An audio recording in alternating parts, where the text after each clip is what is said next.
pasumpungan sa Acts chapter 10, verses 1 hanggang 8. Acts chapter 10, verse 1 hanggang 8. At ito po yung sinasabi sa ESV. Acts chapter 10, simula sa verse 1 hanggang verse 8. At Caesarea, there was a man named Cornelius, a centurion of what was known as the Italian cohort, a devout man who feared God with all his household, gave alms generously to the poor, and prayed continually to God. About the 9th hour of the day, he saw clearly in a vision an angel of God come in and say to him, Cornelius. And he stared at him in terror and said, What is it, Lord? And he said to him, Your prayers and your alms have ascended as a memorial before God. And now send men to Joppa and bring one Simon, who is called Peter. He is lodging with one Simon, a tanner, whose house is by the sea. When the angel who spoke to him had departed, he called 2 of his servants and of a devout soldier among those who attended him. And verse 3, and having related everything to them, he sent them to Joppa. Ito po yung buhay na salita ng ating buhay na Diyos. And let us come to the Lord once again in prayer po. Father, once again, as we come to your holy word, Lord, aming panalangin na ang iyong banal na Espiritu na iyong kinasangkapan upang mangusap kay Cornelius at even sa iyong lingkod na si Pedro, Panginoon, upang mag-meet sila ayon sa panahon na iyong itinakda, upang kanilang marinig yung mabuting balita ng kaligtasan nang sila man ay mapabilang doon sa iyong iglesia, doon sa iyong pinag-aharian. Lord, nawa patuloy na gayon din, Panginoon, ang inyong gawin para sa karangalan at kalwalatian ng iyong dakilang pangalan sa hapong ito. Lord, spread your salvation to your people, Panginoon. And Lord, kami ng mga niligtas na ninyo, patuloy niyo kaming i-remind, instruct, and even, Panginoon, not just motivate, but compel to do the same, Panginoon, na ipahayag ang mabuting balita dun sa mga tao na wala pang relasyon sa inyo. Ito po nga ang panalangin sa tulong ng iyong Banal Espiritu sa tanging pangalan ng aming Panginoong Jesus. Amen. Amen. Tayo po ay makakaupo.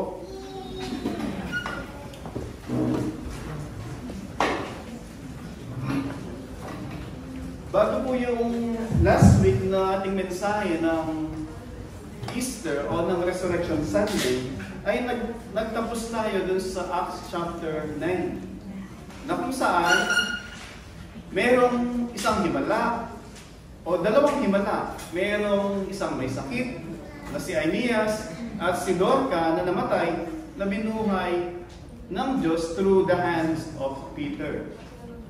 Sumata natin yung sa pag-aaral natin ng Book of Acts, makikita po natin bilang mga mananampalataya kay Kristo kung paano binibigyan tayo ng big picture, kung paano nila ginawa, ipahayag yung mabuting balita ng kaligtasan. At ganoon din naman kung tayo ay hindi pa sigurado whether tayo ay Kristiyano o hindi, binibigyan din po tayo ng picture kung paano sila tumugon doon sa panawagan ng Diyos sa pamamagitan ng kanyang mga lingkod. So, both ways po, makikita natin na ang Diyos ay nangungusap sa kanyang mga salita sa hapong ito. Sumata po natin yung mensahe ng Panginoon sa hapong ito sa atin, ay hinati po natin yung simula po sa verse 1 hanggang verse 4, makikita po natin dito si Cornelius. Sino ba si Cornelius? Ano ba yung kanyang katangian? Who is Cornelius? Makita natin doon sa verse 1 hanggang verse 4. And then pagdating doon sa verse 5 hanggang verse 6, ano ba yung instruction? Ano ba yung panawagan ng Diyos sa kanya? And then pagdating sa verse 7 hanggang verse 8, makita natin doon kung paano tumugon si Cornelius doon sa light that God has given him. So bakit natin, merong mama na pangalan ay Cornelius, may mga katangian siyang binabanggit dito ang salita ng Panginoon, at may panawagan ng Diyos at kung paano siya tumugon doon sa panawagan ng Diyos sa kanya. So tingnan po natin. Uli, pag titingnan po natin, doon sa Acts chapter 8, noong naalala natin si Stephen, siya ay namatay, bago yun, and then sabi ko sa Acts chapter 8, simula dun sa verse 1, then persecution ay nag-broke out, nag-spread. Yung mga mananampalataya, na nandun lang sila sa Judea, sa Jerusalem, then they scattered dun sa Judea, Samaria, and even beyond. Na nandun yung fulfillment ng salita ng Panginoon doon sa Acts 1:8, na sila nga ay magiging mga witnesses, mga tagapagpahayag, tagapagpatutuo ng mabuting balita. Simula sa Jerusalem, Judea, Samaria, and even doon sa remotest part of the world, na kung saan yun ng Gentile nations. So makita natin doon sa verse 1, na kung saan nandun na sila sa Acts chapter 8 verse 1, nandun na kagad sila dun sa Samaria. So ang bilis, nandun na sa Samaria. And then, dun sa same chapter ng Acts chapter 8, maalala natin, si Felipe, nandun siya nagmi-minister sa Samaria. All of a sudden, the angel of the Lord is not Philip. Dinala siya dun sa wilderness, dun sa Gaza. Gaza, na kung saan yung Gaza, kung maalala niyo yung picture na binanggit ko sa inyo dati, ito yung, kung imagine yung mapa, yung Israel, yung northern tribe niya, nandun yung Samaria. Sa baba niya, yun yung southern kingdom, nandun yung Jerusalem at saka Judea. Sa baba niya, nandito yung Egypt. Nandun din papunta yung Sudan o yung Ethiopia. Na kung saan doon pupunta yung Ethiopian eunuch. So nandito yung Jerusalem papunta dun sa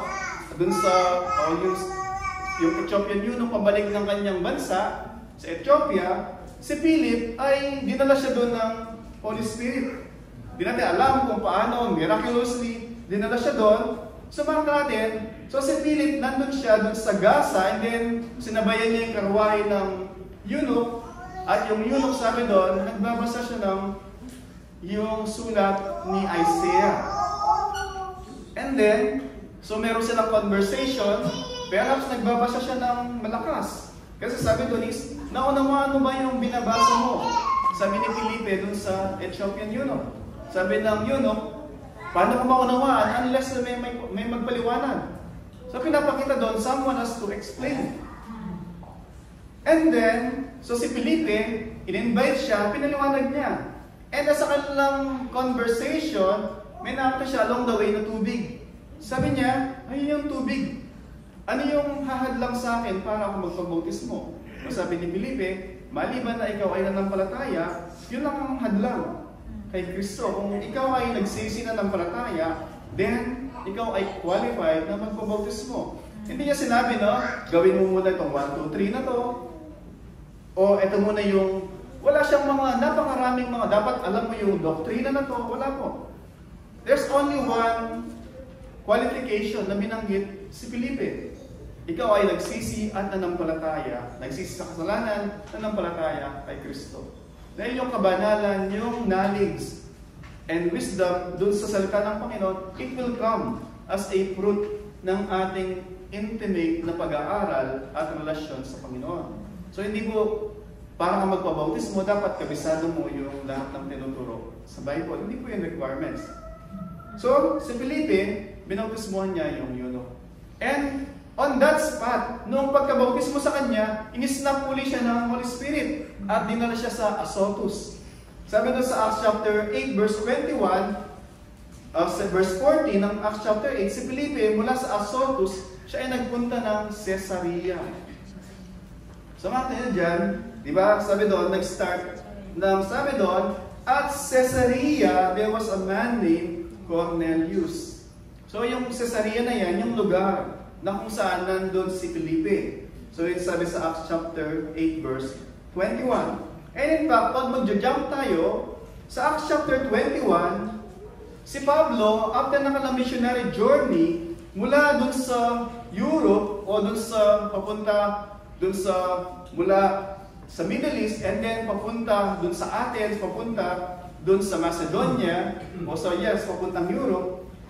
On their way back papuntang Jerusalem, sabi ni Pablo dun sa Acts chapter 21 verse 7, sila ay pabalik mula sa Europe, then nagdumaan sa Tyre, then Ptolemais, and then verse 8, sabi doon, Acts chapter 21 verse 8, the next day, sabi doon, they went to Caesarea, the house of Philip the evangelist.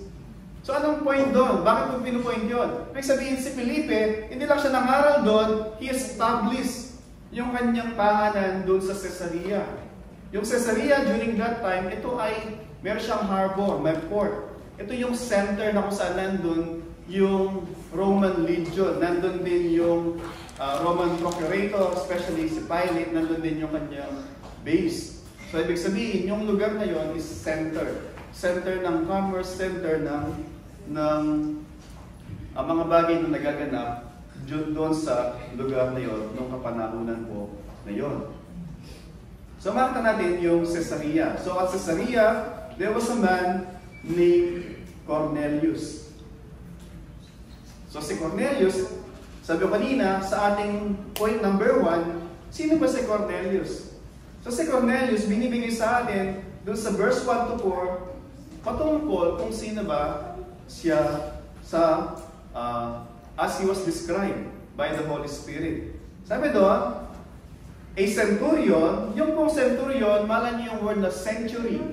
Diba? Hindi yung century 2 na century. Century, ibig sabihin 100. Diba?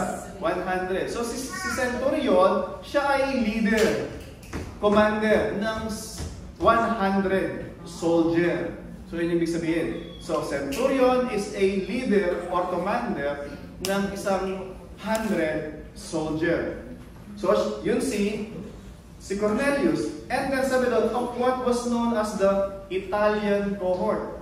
Yung Italian cohort, meron siya usually na around, yung isang legion, meron siyang 600 na men. So isa siya doon sa 6 na yon, may 6 na mga centurion. So isa si Cornelius doon sa mga namumuna doon. Ibig sabihin, is a man of a position. Meron siyang natatayuan sa buhay, meron siyang position sa kanyang kinabibilangan sa Roman, sa Italian cohort, sabi doon. Pero hindi lamang yun, hindi lamang dinescribe yung kanyang social status, hindi lamang dinescribe yung kanyang occupational status, bagkus yung kanyang personality din, yung kanyang character. Sabi doon sa verse 2, siya ay devout man. Yung devout, makikita natin ano yung ibig sabihin ng devout. Kasi bibigyan pa siya ng mga description, adjective patungkol sa kanya para ma-establish ano ba yung ibig sabihin ng deboto. Deboto, sabi doon, siya ay nagbubuhat ng krus, pasan-pasan yung Nazareno, at siya ay sa likod, penitensya, at hinihiwa yung likod niya, sabi doon. Wala pong ganun na, hindi po yun ang deboto na sinasabi ng Bible, na magpasa ng krus, magpapako ka ng buhay. So hindi po yun. Ano yung sinasabi ng Bible? Para maliwanag sa atin, establish natin, ano ba yung ibig sabihin ng isang deboto? Diba? Kasi marami sa atin, di ba? Pag may Black Nazarene, ito yung mga deboto, di ba? Kung saan, mahawakan yung lubid, and then yung sa mga ilog, nalulunod, di ba? Isa deboto sila. Ano po ba yung sinasabi ng salita ng Panginoon of being a devout man? Sabi doon, a man who feared God. Yung pag sinabi ng Bible na one who feared God, yung fear hindi lang yung terror na nanginginig. Yung fear lagi ang sinasabi ng Bible, it is reverence, it's awe, pagkamangha, yung kapitagan, yung paghanga, yun nga, nandun yung iyong holy reverence doon sa iyong nakita. So sabi doon, so siya ay deboto at pinapakita yon na may takot siya sa Diyos. Meron siyang paggalang, meron siyang pagrespeto, reverence dun sa Diyos. Pero hindi lang siya. Hindi lamang binibigay yung character ni Cornelius, but even anong klase siyang leader sa kanyang tahanan. So siya ay leader ng 100 soldiers, pero pinapakita din kung anong klaseng leader siya sa tahanan. Sabi doon, one who feared God with all his household. Hindi lamang yung kasama asawa niya, mga anak niya.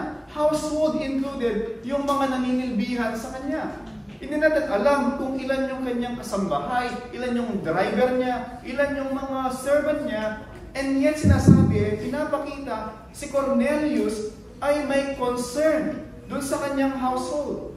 Malam niyo, one time, may isang centurion din na may sakit yung kanyang servant.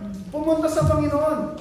At sabi niya, Lord, sabi ng Panginoon, pupunta ako sa tahanan mo. Sabi ng centurion, Lord, sabi niya, I am also a man of authority. Pag sinabi ko sa aking lingkod, go there, he will go there. Sabi ko, stay here, he will stay here. Sabi niya, just say the word. She will be healed. Sabi ng Panginoon, in all Jerusalem, wala pa ako nakita, hinang may pananampalataya na kagaya nito. Centurion din po yun. Sa mga namin, etong centurion na to, pinapakita, just like yung centurion na binanggit doon, na nandun yung kanyang love, affection sa servant niya, eto, yung buong household din niya. Concerned si Cornelius dun sa well-being ng kanyang, even ng kanyang mga servant. Hindi lang siya sa asawa niya, mga anak, bagos yung mga naninilbihan din sa kanya. He makes sure na yung alam niya patungkol sa Diyos ay alam din ng kanyang mga sambahayan. And then sabi doon, hindi lamang siya nagpapakita ng reverence sa Diyos at saka yung kanyang household, meron pa sinasabi doon, he gave alms generously. Yung alms is charity, giving charitable sa mga nangangailangan. So makita natin doon, so pinapakita yung isang deboto, may takot sa Diyos, na mamanage niya kanyang household ng well, at even siya ay tumutulong, sabi doon, generously to the people. At hindi din po doon nagtatapos. Sabi doon, and prayed continually to God. Yung word na continually, consistency. Hindi lamang ngayon may problema siya ay mananalangin. Hindi lang ngayon sobrang saya siya, binigyan niya siya ng trabaho, mananalangin siya. Hindi lang ngayon dahil wala siyang trabaho, lagi siya nananalangin. Hindi lang ngayon na may sakit siya, lagi siya nananalangin. Hindi. Continually, it gives us a picture na nandun yung consistency, regularly, na siya ay mayroong communion sa Diyos. So yan po yung deboto ng Biblia. Deboto ng Biblia, ikaw ay may takot sa Diyos, ikaw at ang iyong sambahayan, concern ka sa kanila, ikaw ay tumutulong sa kawang gawa, at ikaw ay mayroong relasyon sa Diyos, intimately manifested in prayer. Kaya nga po, by God's grace tayo, meron tayong every Wednesday na prayer meeting, di ba? At many of you nakaka-attend, many naman ay nakakatulugan, di ba? Point dito is, makita natin, kung tayo mga deboto, pinapakita sa atin na we should emulate yung tao na to na pinapakita, described by the Bible, na siya ay mayroong consistent na relasyon sa Diyos manifested in prayer. Sabi po, kung daw po tayo during weekdays ay wala tayong relasyon sa Diyos ng dalangin, I don't mean yung every Wednesday. Kung daw pong everyday, hindi tayo nanalangin sa Diyos, yung panalangin natin every Wednesday, that's just actually a ritual. It's just one of our obligation na, hindi, nakaschedule kasi. Hindi, kasi hanapin ako ni Pastor pagka wala ako doon. In fact, may message pa ako na, maraming salamat po sa lahat ng mga hindi dumalo sa prayer meeting. So, attend ako. So, hindi po, it's a joy, it's a privilege na makabahagi doon. Isipin mo, nananalangin ka. Naniniklod ka sa Diyos on behalf ng congregation at saka ng mga kasamahan natin sa church at even yung mga prayer requests ng mga kasama natin sa church. So yun po yung pinapakitang character o description ng Diyos kay Cornelius. Pero hindi pa po doon nagtatapos. Pagdating dun sa verse 4, sabi doon, o sa verse 3, about 9 hour, yung pong 9 hour doon, sa kanila yung timing nila starts at 6. So yung 9 hour doon is, at usually, pag sabi mong 12 hour, yun po sa kanila, 6 hour, yun ay 12 noon sa kanila. So yung 9 hour, ito ay 3 o'clock. 3 ng, mamaya, ganyan, after 30 minutes, 3 o'clock. So ganon. So sabi doon, about 9 hour of the day, he saw clearly in a vision an angel of God and say to him, Cornelius. Una, gusto makita doon, hindi ko siya nanaginip. At noon, at 3 hours, sabi doon, he was awake. That time, yung Jerusalem, yung sa inyo sa prayer nila, bago yung 6 o'clock na kanilang panalangin. Na kung saan pinapoint ko dito, si Cornelius, at that time na 3 o'clock na supposed to be busy siya doon sa kanyang hanap buhay. Ano pa mang ginagawa niya? He set that aside to communion with God. Pinapakita yung reality ng description sa kanya na he is a man of prayer. At 3 o'clock, siya inalangin, and the Lord, the angel of the Lord, o angel of God, appeared to him and said to him, Cornelius. Naalala ko tuloy yung Panginoong Jesus nung nagtuturo siya sa John chapter 10, sabi niya, I have many sheep, sabi niya. And I will call them by their name, para ilagay ko rin sila dun sa isang sheepfold. Sabi niya, nandun sila sa ibang sheepfold, but I will bring them here that they may be one. And then sa kanyang description pa doon, sabi niya, I call them by name. And I know them. And I call them, and they knew me. Yung tinig ko, alam nila, sabi niya. So makita mo doon, yung there is an intimate relationship. You know the voice of your Lord, and yung iyong Lord, alam din niya yung pangalan mo. Tatawagin din niya by name. So makita mo natin dito, and then sabi doon, pagdating sa verse 4, so nung nagpakita sa kanya yung angel of God through vision, tandaan po natin, gusto establish na hindi ko pa naginip yun. Hindi siya na naginip kasi maraming mga churches ngayon, di ba?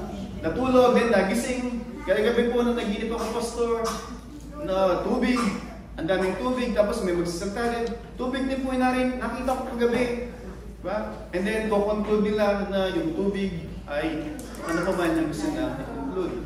Hindi po natin binabase yung ating theology sa panaginip. Binabase natin yung ating theology sa salita po ng Panginoon. So, makita po natin dito, and then sabi ko sa verse 4, and he stared at him in terror. Nakalala, sabi ko kanina, yung terror, yung awe, in reverence. And said, nalan niya nung si Saul, nagpakita sa kanya ang Panginoon through bright shining light. Who are you, Lord? Sabi niya, di ba? This time naman, sabi niya is, what is it, Lord? What is it, Lord? Yung sinasabi niya doon na not necessarily Lord Jesus Christ yung nagpakita sa kanya, but he knew na supernatural yung nagpakita sa kanya.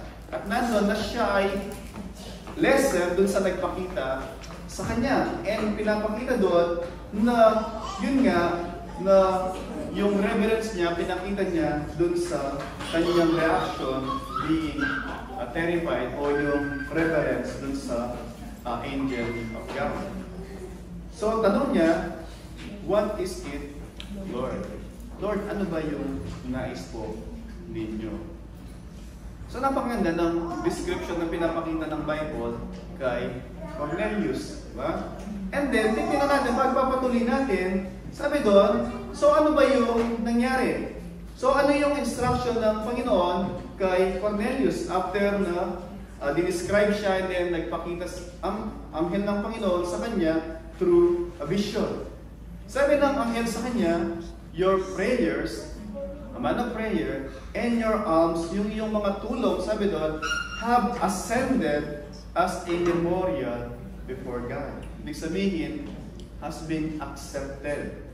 Nakarating, sabi ng During that time, di ba, pag nagsasacrifice sila, they will burn yung offering. At pag ito ay natupok, it means na kinonsume ito ng Panginoon.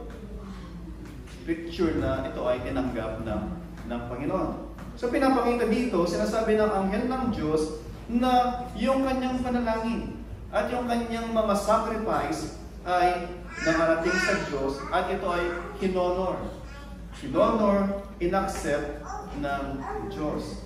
Pagdating sa verse 5, papakita po natin ano ba yung instruction sa kanya ng anghel ng Panginoon. Verse 5 hanggang verse 6. So sabi sa verse 5, now, sabi niya, send men to Joppa and bring one Simon who is called Peter. Malala nyo nung nakaraan, sabi ko, si Pedro, kasama si John, nandun sila, so nandito yung norte, di ba? Nandun yung Samaria, nandito yung Jerusalem. Sila ay pumunta sa Samaria para tingnan yung nangyayaring revival doon sa Samaria. At to confirm, to affirm na same Holy Spirit ang nag-work doon, pumunta sila. And then, nung si Peter, nung nakaraan, di ba, sabi doon, si Pedro, habang pauwi siya ng Jerusalem mula sa norte o Samaria, papuntang Jerusalem, siya ay kung saan pumunta ng Lida, and then pumunta ng Joppa. And kata natin doon, yung Diyos, sa bawat kilos ni Pedro, o sa bawat pagsunod ng Diyos kay Pedro, it is God who directed yung mga ginagawa ni Pedro. He was completely reliant. And perhaps sabihin natin na sensitive doon sa leading ng Holy Spirit sa kanya. Kasi makita natin, pumunta siya doon sa Samaria, and then on the way pababa niya, ay pumunta sa Lida, and then pumunta sa Joppa, and then sa Joppa, akit ka ng konti lang sa left side, nandun yung Caesarea. So makita natin, on his way back, merong plano ang Panginoon para sa kanya. It's not just simply na hit and miss, o trial and error, o parang kambot mail. Walang kung gano'n. Lahat is providentially ordained ng Panginoon para sa kanyang lingkod na si Pedro. So sabi doon, send men to Joppa and bring one Simon who is called Peter. Si Pedro, Simon Pedro. And sabi niya, he is lodging with one Simon, a tanner. Actually, nagtapos yung chapter 9 ng, sabi doon, Simon the tanner. Doon siya tumira, si Pedro. Actually, sa isang deboto na Hudyo, usually, hindi sila titira sa isang tanner. Yung tanner ito ay livelihood, na nagtatrabaho sa mga balat ng hayop. Sa balat ng hayop, pero mas ginagawa na sa atin, di ba, belt yung mga, so yun ang mga livelihood nila. Pero tanda natin, yung mga Hudyo, hindi sila hahawak ng isang patay na hayop. Kasi yung patay na hayop, ibig sabihin para sa kanila, ito ay detestable. Magiging unclean sila. Pero si Pedro, tumira siya doon. Kasama niya yun. Diba? Tumata natin doon, yung kanyang prejudice ay kinoconquer ng Diyos through yung ginagawa ng Diyos sa kanya providentially. Simo, hindi sila pupunta sa isang tahanan ng isang Gentile, hindi sila hawak. Mala niya, di ba, ang Panginoon nung nagtuturo siya? Sabi niya, woe to you, Pharisees, hypocrite. Yung mga whitewash womb, sabi niya, di ba? Bakit mga whitewash womb? Yung mga puntod, pinipinturahan na ng puti, para yung mga Hudyo, pag nakita nilang may pintura, nicho yun, puntod. Hindi sila dadaan doon. Kasi pag nahawakan nila yun, unclean. Ceremonially unclean sila.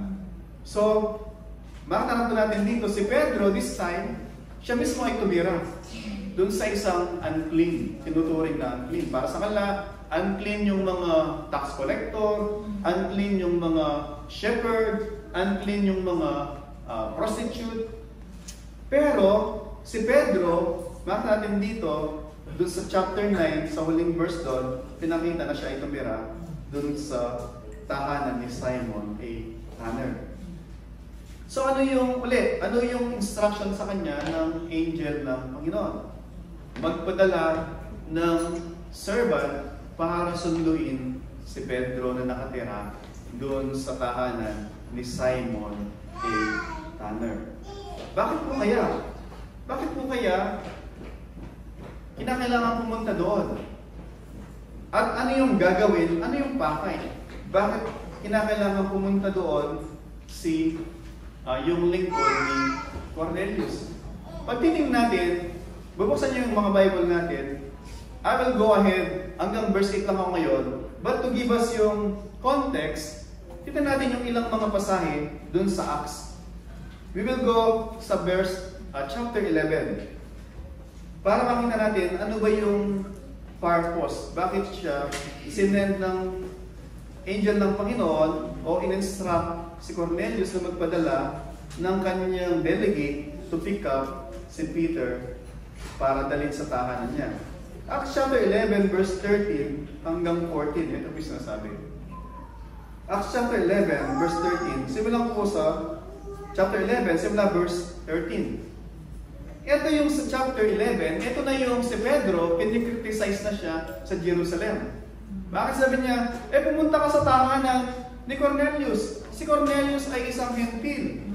Hindi po sila, maalala nyo, nung pinapapako ang Panginoon, nandun lang sila sa labas ng tahanan, ng pretorium ni Pilate. Hindi sila pupunta sa loob, kasi para sa kanila, unclean. Si Pedro, pumunta siya sa tahanan ni Cornelius. So yung chapter 11 is just nire-recall ni Pedro in his defense dun sa mga nag-judge sa kanya na siya ay nilabag niya yung kanilang religious rights na mga restriction. So ano yung sinabi ni Pedro sa kanila? So ito yung sabi ni Pedro na dahilan ng kanyang pagparoon. At yun din ang dahilan bakit nagpakita. Tingnan nyo, after na ang Panginoon, through His angel, nagpakita kay Cornelius, sa verse 9 actually, ng chapter 10, at the same time, parang ganito yung picture, no? Merong dalawang linya. May dalawang phone, diba? May tumatawag, merong recipient. Ang Diyos, kinokonekta na niya yung dalawang line. Kinokondisyon niya si Cornelius na magpadala ng tao, punta kay Pedro. Si Pedro naman, may ginagawa din ng Diyos sa kanya, kinokondisyon na, may pupunta sa iyo, sumama ka sa kanila, huwag kang mag-itubili. Nakita nyo, it is God who orchestrated providentially yung sitwasyon para pag nagkita sila, prepared and ready. Ready yung heart ng isa, ready din yung heart ng mensahero. Ready yung heart ng mensahero with the message, ready rin, prepared yung heart ng recipient, bakit kinondisyon na ng Panginoon. So going back dun sa chapter 11, sabi ko kanina, verse 13, and He told us, sinasabi ni Pedro kung ano yung nangyari. Ano yung mensahe ng angel kay Cornelius. Verse 13, and He told us how he had seen an angel in his house and say, send to Joppa and bring Simon who is called Peter. Yun ang binasa natin, di ba? Sa Acts chapter 10. So, sa Acts 11, ninanarate, binabalikan ni Pedro kung ano yung nangyari. At verse 14, dito natin na, napakalaga, huwag natin kakalimutan tong verse na to. Acts 11 verse 14. Sabi doon, He will declare to you a message by which you will be saved. You and your household. Sino po yung, so bakit ulit? Si Cornelius, isang deboto, who feared God, with his household, tumutulong sa kawang gawa, at nanalangin lagi. Hindi siya ligtas. Bakit di siya ligtas? Kasi nung nagpakita ang anghel ng Panginoon kay Cornelius, ito yung mensahe.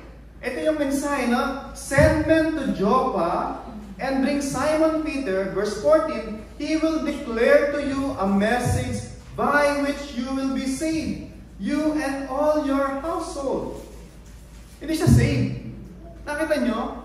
Isang tao na deboto, may takot sa Diyos, tumutulong sa mahirap, nananalangin lagi, hindi pa naligtas. That might shock us, di ba? Ano daw, hindi ligtas?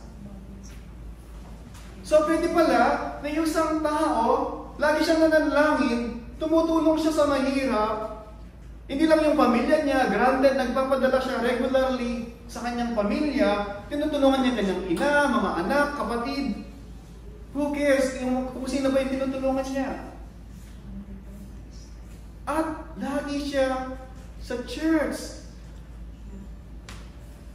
Si Cornelius, isa din na technical word pag sinabing God-fearer sa Bible, at ikaw ay isang hentil, sinabi sa ng Bible na God-fearer, at Gentile ka, usually ang ibig sabihin nun, pag Gentile, usually meron tatlong category at least.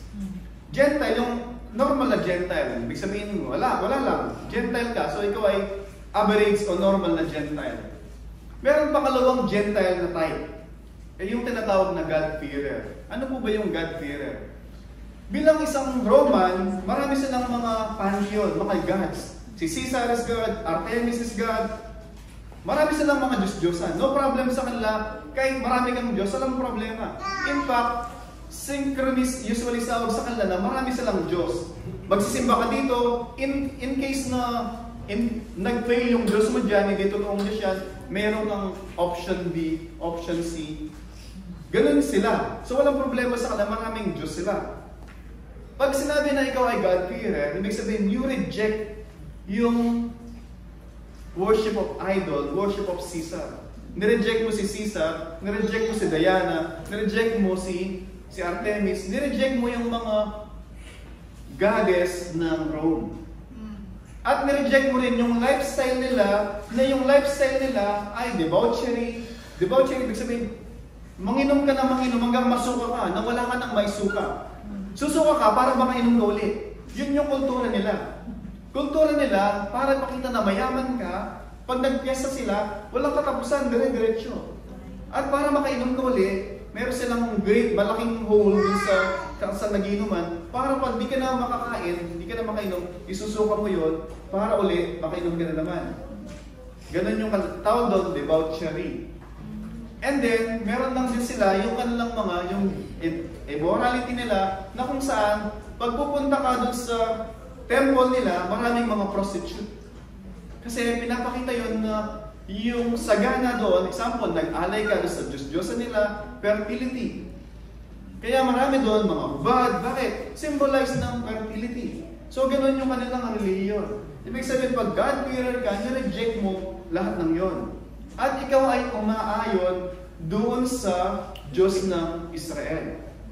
Ibig sabihin now, ikaw ay isang God-fearer, nireject mo yung iyong religion, nireject mo yung custom ninyo, and then ikaw ay naniniwala sa Diyos ng Israel. Pero, God-fearer lang tawag sa iyo, hanggang doon ka lang sa court of Gentile, until na ikaw ay nag-proselyte, ikaw ay nagpa-circumcise. So, ibig sabihin, yung eunuch, si Cornelius, hindi sila circumcised. Hindi sila makapasok doon sa tinatawag na pangatlong category na proselyte Jews. Pag proselyte Jews, ikaw ay merong privilege ng isang Hudyo, pwede kang pumasok doon sa court of the Jews sa temple. Pero pag ikaw ay isang God-fearer, nandun ka lang sa court of the Gentile, nandun nagtitinda ng ibon, nag-money changer, nandun yung nagwala ang Panginoon Sus, diba? Sabi niya, this house of my father's house of prayer, but you turn it into den of robbers and thieves and murderers. Sabi ng Panginoon, yun yung court of Gentiles. Ibig sabihin, nagpe-pray ka, sa palibot mo, may nagtitinda ng puto bumbong, may bibingka, mayroong souvenir, ginawang marketplace. Pero, hindi pa siya, sabi mo nga, completely proselyte because meron pang hino-hold back. Hindi pa siya nakapasok. Diba? So, makita natin ngayon, mga kapatid, yun ang picture ng many of us, di ba? Nanalangin ka lagi, tumutulong ka, at ikaw ay nasa reliyon ka, di ba? At perhaps sinasabi mo, nireject ko na yung maraming paniniwala ng magulang ko, yung dating pinanggalingan ko, nireject ko na. Even yung dati na, yung uso sa atin, di ba? Na maraming kaugalian tayo ng mga Pilipino, di ba? Nireject ko na rin yun. Pero, hindi pa rin ako pumapasok lang din. Nandoon, kumakatok, pero hindi pa ako nakapasok pa rin. Pagka ganun po, wala na yung pinagkaiba kay Cornelius. Hindi pa rin siya ligtas. hindi pa rin po kayo ligtas pagka gano'n. I'm sorry, yun sinasabi ng Bible. May religion kayo, umaattend ng church, nagpe-prayer meeting, nagba-Bible study, even tumutulong. Yun si Cornelius. But sad to say, si Cornelius, until that time, hindi po siya ligtas. Kaya yung Panginoon, pinadala o nagbigay ng mensahe para papuntahin, dalhin si Pedro dahil meron siyang sasabihin, mabuting balita para maligtas siya at yung kanyang sambahayan. Yun po exactly yung message ng Panginoon sa ating lahat. Na it's not enough na ikaw ay morally above average. Na ito yung paninindigan mo sa buhay, ito yung prinsipyo mo, but that's not enough po. At ano po yung mensahe? Ulit, babasahin natin. Sabi niya ulit, send to Joppa and bring Simon who is called Peter. He will declare to you a message by which you will be saved, you and your household. Kaya po napakalaga na it's not about just yung inspirational na mga motivational messages. Hindi enough na gumawa ka lang ng mabuti. Si Cornelius, gumagawa siya ng mabuti. Si Cornelius nanalangin. Si Cornelius uma-attend regularly. Pero until this time, hindi po siya saved. At nais ng Panginoon, however, sabi doon, God honored yung kanyang prayer. And so God, sabi doon, in-instruct niya yung kanyang angel na sabihan si Cornelius na magpapunta ng tao kay Pedro, papuntahin sa bahay niya, at si Pedro ay mensahe na sasabihin. Minsan nag-wonder, isip ko ganito, bakit hindi pinadali na lang ng Diyos? Bakit hindi na lang yung angel, di ba? Cornelius, ito yung gospel.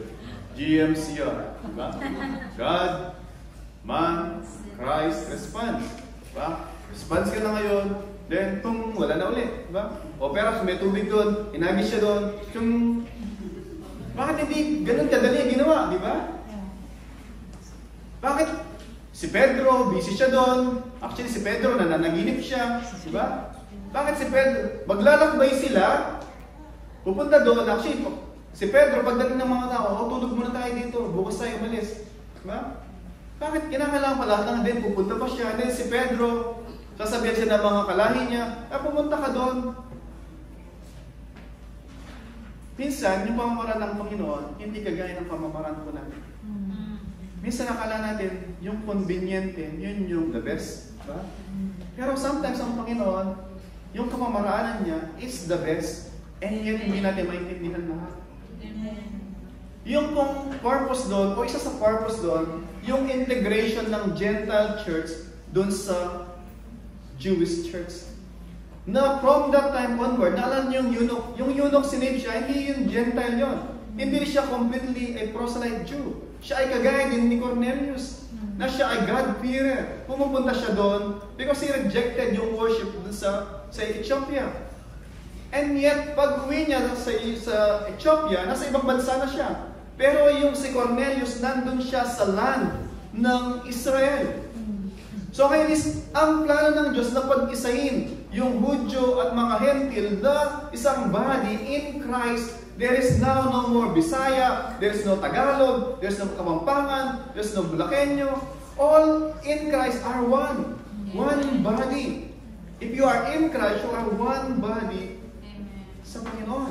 You are all called Christian. Hindi na ngayon Bisaya, di ba? Nagrupo lang ng mga Bisaya dito, lahat ng Kapampangan doon sa gilid. O dapat dito lang sa grupo. Point ko po mga kapatid. Dati, may prejudice yung mga Hudyo, ayaw nila sa mga Gentile, ayaw nila sa mga Samaritan. Pero this time, in Christ, they are all brothers and sisters. Yung bloodline nila ngayon, now they are connected not just by their nationality, but by their blood. Diba pagka sinabi natin, nakapamilya, kadugo yan, diba? Ngayon, tayo ay magkakapamilya sa dugo. Sa dugo ni Kristo. Hindi sa dugo ni lolo, ni lola, ba? Hindi by relatives, but by Christ. So ngayon is, yun yung plano ng Panginoon. However, mangyari yun, so tingnan natin ulit. Tingnan natin, ano yung naging tugon ni Cornelius? Ano ba yung naging tugon ni Cornelius? Tingnan natin, mag-jump tayo sa Acts chapter 11, verse 18. Verse 18, sabi doon, when they heard these things. So si Pedro, sinabi niya yung gospel ng kaligtasan.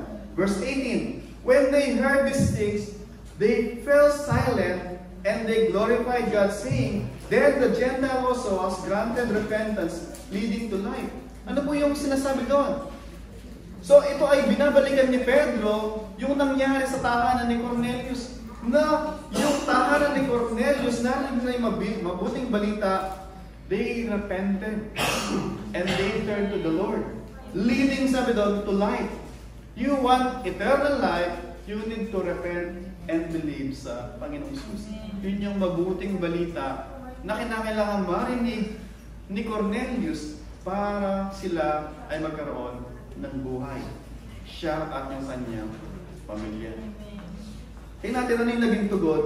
Pag titingnan pa po natin, yung verse 7 hanggang verse 8, makita natin doon yung tugon ni Cornelius at saka na kanyang pamilya.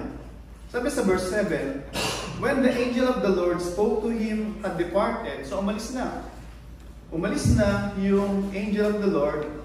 Sabi doon, immediately, he called two of his servants and a devout soldier from among who attended him, and having related to them, he sent them to Joppa. Pag alis ng anghel, pinatawag niya yung kanyang mga servant, piniliwanag niya, hindi sinabi, punta kayo doon, ako yung boss, punta lang kayo doon. Huwag niyo nang hindi niyo kailangan maintindihan, hindi mo kailangan maunawaan, basta sunod lang kayo, punta kayo doon. Pinaliwanag niya yung detalye, bakit kayo pupunta doon. Number 1, concerned siya sa kanyang mga servant. Kasi kasama sila doon sa nais niya na maunawaan din yung mensahe pinaparating sa kanya ng Diyos. So makita po natin doon yung tugon niya, he responded doon sa light na ibinigay sa kanya ng anghel ng Panginoon. Tumugon po siya, he respond positively, obediently. Hindi siya nagsabi na, bukas wala na yan. Diba? Itulog mo lang yan, di ba? Iinom mo lang yan, di ba? Isine mo lang yan. Imol mo lang yan, di ba? Naalala ko pagkatuloy na tayo, may mga kaibigan tayo, di ba? Yung mga kaibigan natin, broken hearted daw ngayon, di ba? Inom lang tayo, di ba? Sakit ng ulo mo, kaya uminom ka. Pagkagising mo, mas makasakit ulo mo. Inom mo lang yan uli. Pag minom ka uli, di ba? Tapos kinabukasan, masakit na naman ulo mo. Diba? Tapos, hanggang after 1 week, hindi na ulo masakit. Masakit na bulsa mo. Ha? Tapos yung asawa mo, tatawag na. Wala pa rin pang madala. Naubos na. Diba? Bakit? Kasi nabasted ako. O, iniwan ako. Diba? And minsan, di ba? Minsan, baligtad eh. Minsan, iba-ibang senaryo. Minsan, may lalaki na siya'y nagbibigay, minsan naman yung lalaki ang binibigyan. Minsan may ganun eh, di ba? Anyway, di ko alam kung ano yung sitwasyon nyo. Hindi ko alam ano yung sitwasyon nyo, God knows, and you knows of course, di ba? But point ko po daw mga kapatid, yung tugon ni Cornelius, nung nalaman niya yung mensahe ng anghel ng Panginoon, nandun instantly yung kanyang pagsunod. Hindi nagpabukas, hindi din po nagpa-hibit-balikan lang. So ano po yung gagawin din po natin? Sabi po, let me open sa inyo yung sa Luke chapter 3. Sa Luke chapter 3, meron pong ganitong, si John the Baptist, actually, let me start first muna sa John chapter 1. Sa John chapter 1, sabi po, simula sa verse 6, John chapter 1 verse 6. Ito po yung sabi, there was a man sent from God whose name was John. John the Baptist po ito. He came as a witness to bear witness about the light, sabi niya, about the light, that all might believe through Him. He was not the light, but came to bear witness of the light. O sabi doon is, meron daw isang liwanag, pero hindi siya yung pinakaliwanag. Nandun lang siya to bear witness doon sa pinakaliwanag. Ngayon si Kristo. Sabi niya na hindi siya yung liwanag, but just magpatotoo sa liwanag. At ano ba yung sinisigaw ni John? So si John yung binabanggit doon, di ba? So tingnan natin yung sinasabi ni John the Baptist. Sabi niya,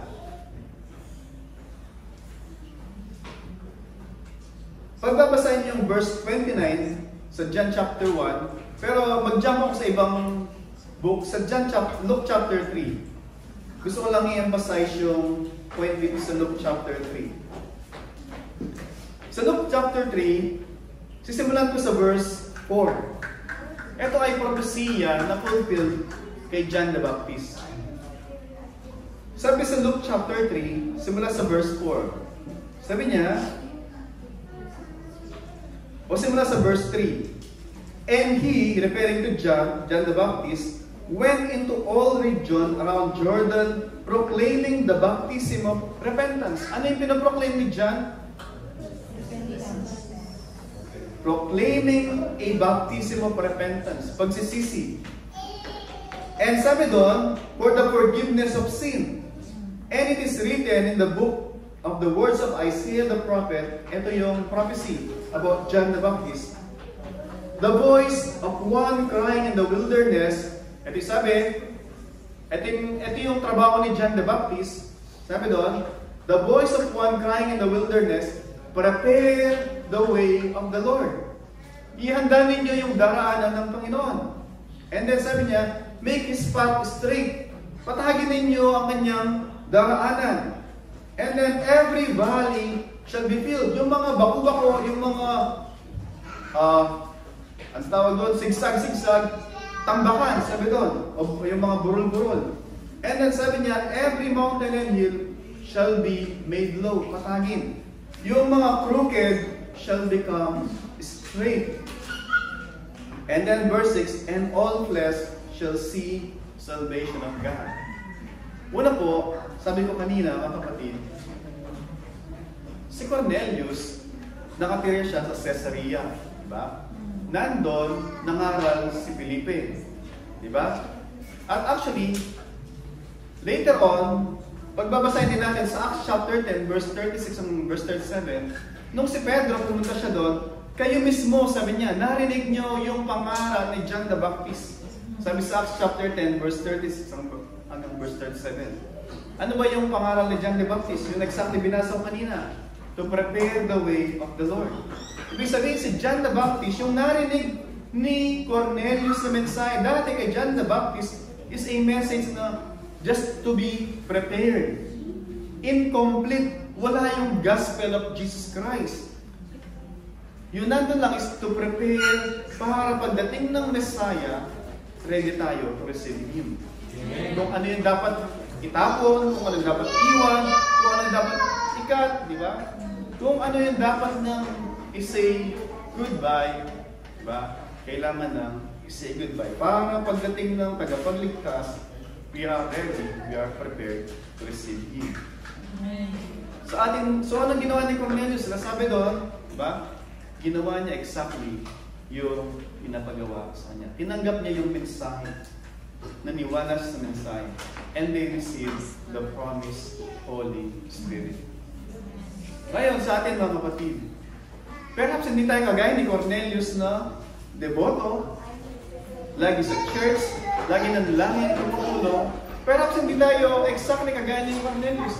Wala tayong kapangyarihan din sa buhay, sa ating mga occupational status. Pero, kagaya tayo perhaps ni Cornelius, na may relihiyon, pero hindi pa tayo pumapasok. At sinasabi ngayon sa ng Panginoon, it's not enough na meron kang relihiyon. It's not enough that you know Jesus Christ. It's not enough that you have heard yung mensahe. You have to respond to that light. At ano yung respond dun sa light na yun?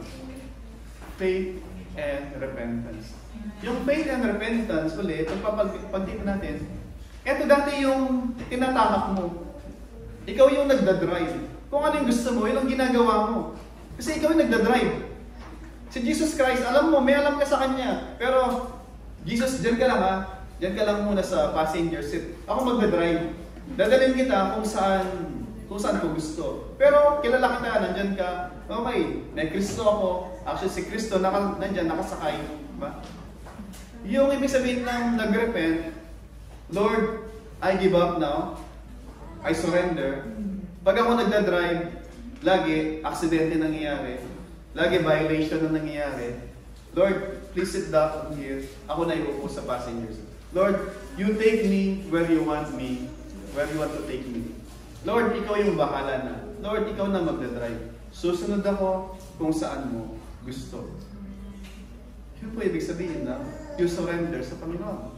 Yung faith niya is, hindi ka na nanampalataya na pag ginawa ko to, ginawa ko yun, maligtas ako.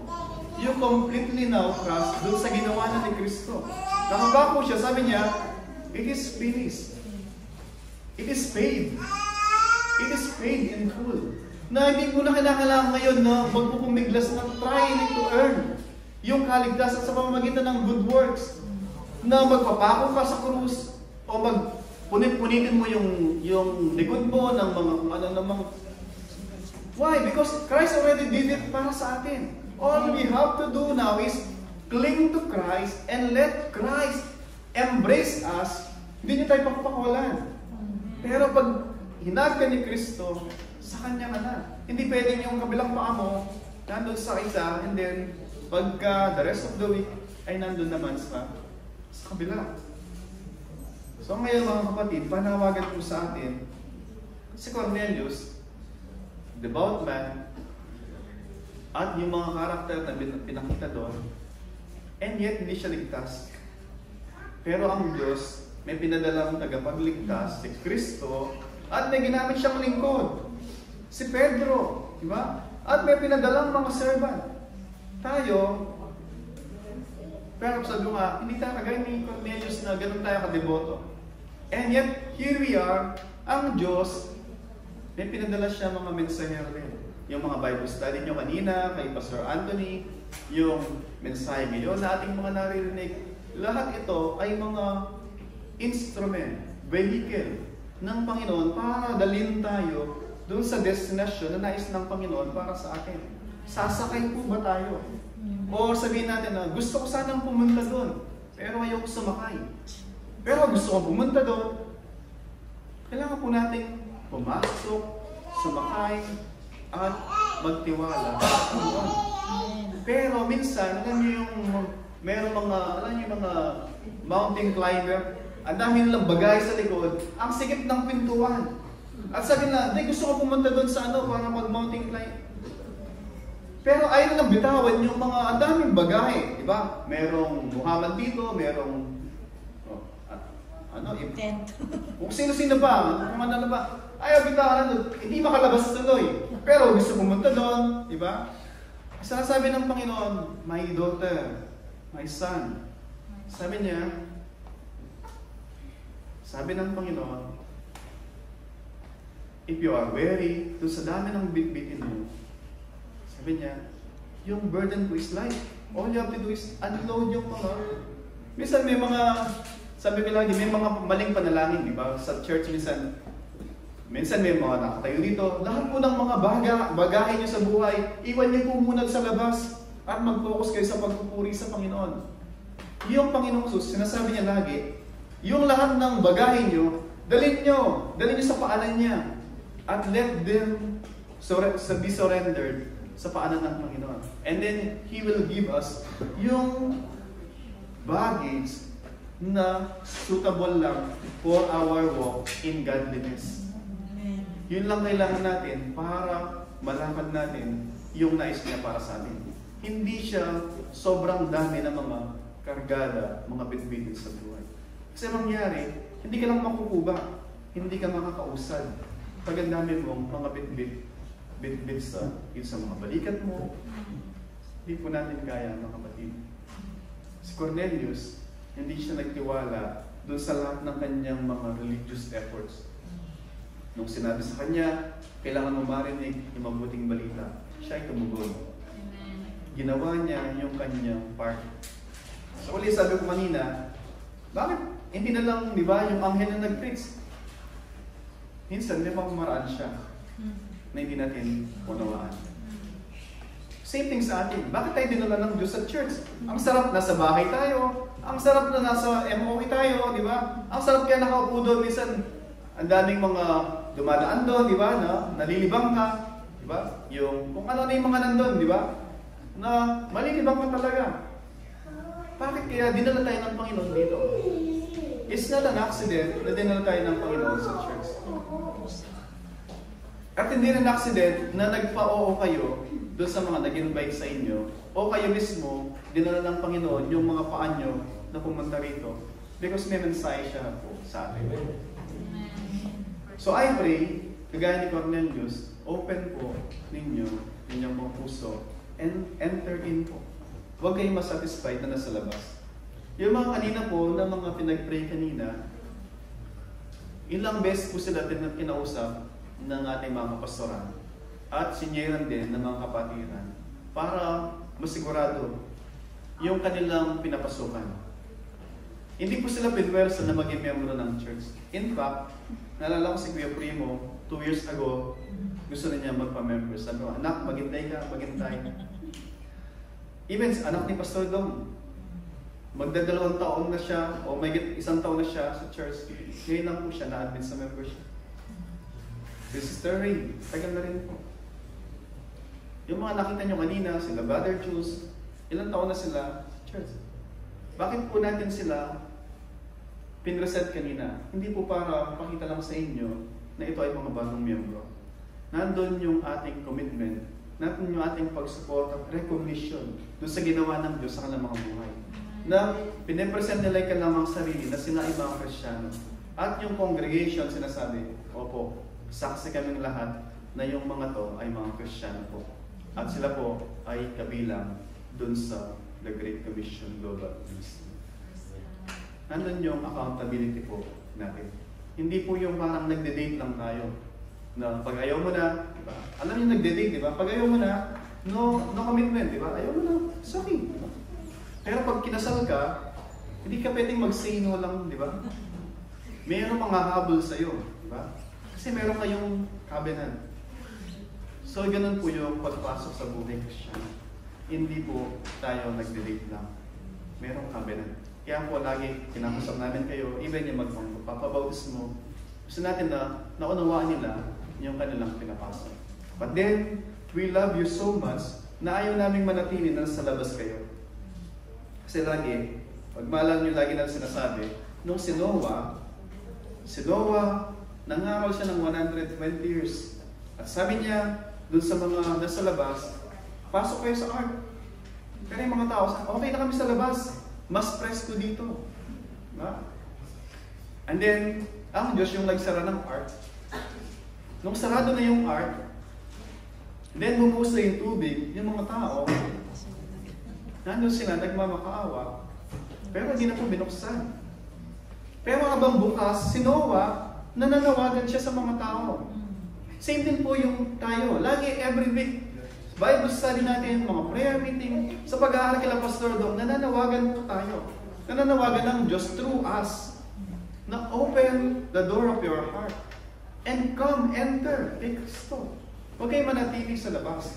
But some of us, sabi nga, I know many of you, magto 2 years na sa church, and yet, nandun pa rin sa labas. Ayaw pa rin bitawan yung mga dapat bitawan. At minsan is, kagaya yung sinasabi ng Panginoong Sus, I am the door, sabi ng Panginoong Sus. Ako ang pintuan, sabi ng Panginoong Sus. Kinakailangan pumasok sa akin. Hindi sa pumasok sa church, kinakailangan pumasok kay Kristo. Pag na kay Kristo ka na, ilalagay ka niya sa church. Pero kailangan pumasok kay Kristo.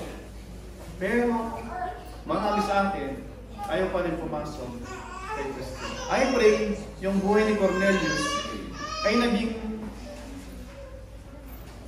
hindi lang motivation sa atin, bagus eye-opener. kung paano si Cornelius tumugon dun sa light na ibinigay sa kanya ng Panginoon. At tayo naman ng mga Christian na, makita natin yung pattern na ginagawa ng Panginoon. Ginamit niya si Pedro, wala lagi ang hina-highlight, ginamit niya si Pedro, hindi niya ginamit yung anghel para mag-proclaim ng gospel. Pwede naman niya gawin yun. Pero in-ordain niya na through his witnesses, yung mga tao na once upon a time, yung buhay nila, kagaya nila ng mga nasa labas. Pero binago sila ng Panginoon. Ngayon, yung testimony nila, mas viable, mas believable, kasi kita ng mga tao, dati ganito yan eh. Pero bakit ganyan na siya ngayon? Dati, ibang ano yan eh. Dati, konti-konti lang. Masagin mo lang yan. Dati, galit na kagad yan eh. Dati, i-message ka na sa Facebook niya ng ano, sabihin ka niya ng kung ano ng mga sabihin sa Facebook. Away sa Facebook, di ba? Pwede pag-usapan. Nagdadaan sa Facebook. Pero ngayon, iba na. Napaka-gentle na, napaka-loving, napaka-thoughtful. Bakit? Kasi si Kristo na yung kanyang Panginoon. Kung ano yung gusto ng Panginoon niya, yun ang kanyang ginagawa. Let us all stand po, mga kapatid. And let us search our hearts. Kung tayo mga Kristyano, I pray na makita natin na kinakasamapan tayo ng Panginoon in reaching out yung mga Cornelius. Kung tayo naman po ay mga Cornelius after now, God is calling us na buksan natin yung ating mga pintuan ng mga puso at lumapit tayo sa Kanya.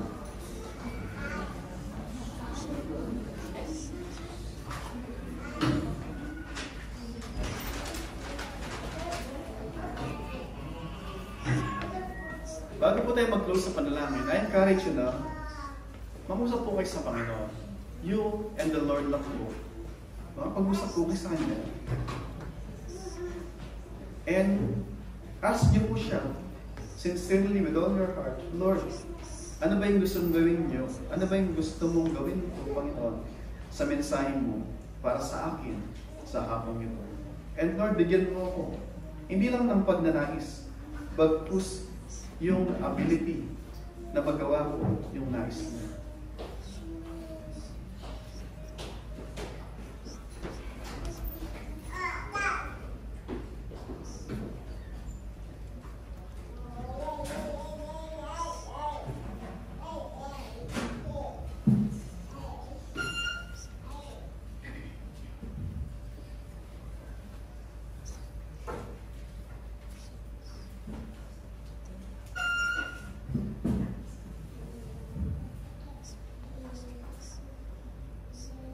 Father, once again, we are so thankful, Panginoon, dun sa honesty ng iyong salita.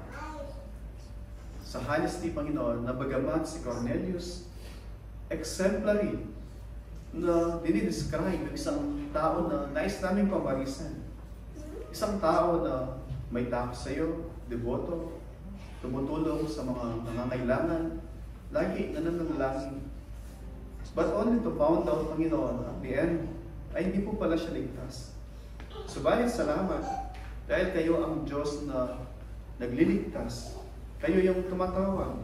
At kayo din ang nagpapadala ng mga instrumento nyo na kakasangkapanin upang marinig namin ang iyong mabuting balita. Salamat perhaps, Panginoon, kami ng mga niligtas na inyo ay mga kinakausap nyo upang maging instrumento kami ng pagdadala ng mensahe sa mga tao na inahanda na ninyo o inihanda na ninyo. Lord, help us na maging sensitibo kami doon sa panawagan niyo sa amin. Buksan niyo, Panginoon, yung linya ng aming mga puso, ng aming mga spirito. Marinig namin muli, minsan pa, yung panawagan mo sa amin na kami ay mga witnesses niyo, Panginoon, sa aming Jerusalem, sa Judea, Samaria, at the remotest part of the earth. And people need to hear the gospel. Lord, help us na makita namin ang pribilehiyo na ito, Panginoon. At kung kami naman, Panginoon, hanggang sa sandaling ito, we are at somehow, some point, kagaya ni Cornelius, Lord, help us Cause us to be born again, Panginoon. Help us na tumugon obediently, positively, not reluctantly, Panginoon. Pagkus, tumugon kami proactively, Panginoon, trusting na kayo ang tumatawag sa amin at nais nyo na kami ay magkaroon ng buhay na kasiyasiya, buhay na walang hanggan. Lord, help us. Yung mga dalangin namin, Panginoon, ay iba-iba, iba-ibang bigat, iba-ibang mga aspeto, Panginoon. Lord, salamat. Dahil kayo ang Diyos na nakakaalam ng aming mga puso. Kayo ang Diyos na nakakaalam ng mga dahilan ng aming mga reservation, Panginoon. Lord, please help us. Please help us, Lord, sa tulong ng iyong Banal Espiritu, to cast yung lahat ng mga dalahin na ito, lahat ng mga alalahanin, lahat ng mga burden na ito, sa paanan ng aming Panginoon Jesus, upang maibsan yung lahat ng worry, kabigatan na ito. And Lord, replace them with hope, with joy, and peace, and salvation. Lord, maraming salamat po. Kayo lamang ang madakila at maluwalhati sa lahat ng inyong i-accomplish sa lahat ng ito. And now to Him who is able to keep you, brothers and sisters, from stumbling and to present you blameless before the presence of His glory with great joy. To the only God, our Savior, through Jesus Christ our Lord, be glory, majesty, dominion, and authority before all time and now and forevermore. Amen.